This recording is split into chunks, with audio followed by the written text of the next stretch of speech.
All right, folks, welcome back. I just want to do a real quick video to show kind of a little bit better than I could capture last time on the performance of this Radeon Instinct MI60. I feel like I'm beating this thing to death, but it's impressive performance for a card this old out of old server workstation equipment. So just real quick, I have a Koboldcpp pulled up here. It's the no CUDA edition. So I don't know if any other Radeon fans out there want to cheer against CUDA with me. We can do that right now.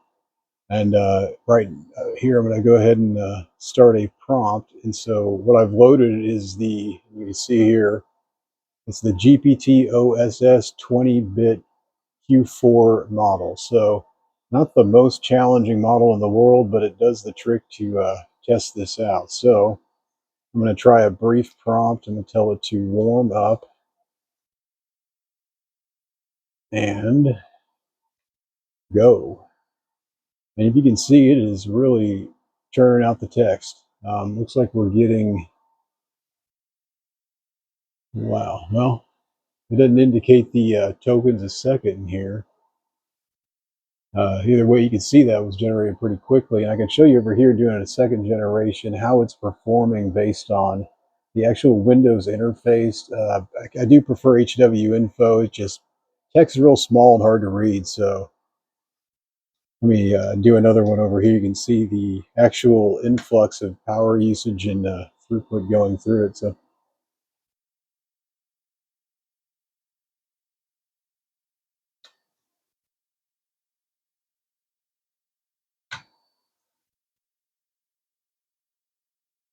oh look, we have a model that doesn't want to behave. So, long story gets me, keep it short and sweet. So, unfortunately, you're not going to see a whole lot of ratcheting up of the card. You can see some residuals up here.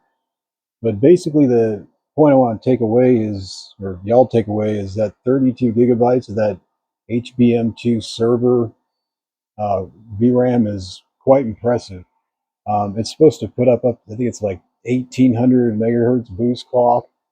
And also, I mean, I've seen it run in parallel to the 3090 Ampere architecture, which is pretty impressive too from this old Vega 2. Anyway, let me know if you have any questions, thoughts, feedback, just general commentary on this setup, or suggestions on how I could optimize this, or better yet, a suggestion on how I can get GPT-4 all back up and running. That's another battle I'm fighting the rest of the day. So appreciate you tuning in. Please do take a minute, subscribe this video, leave a comment, share anything you'd like. Appreciate your feedback, and thanks for tuning in.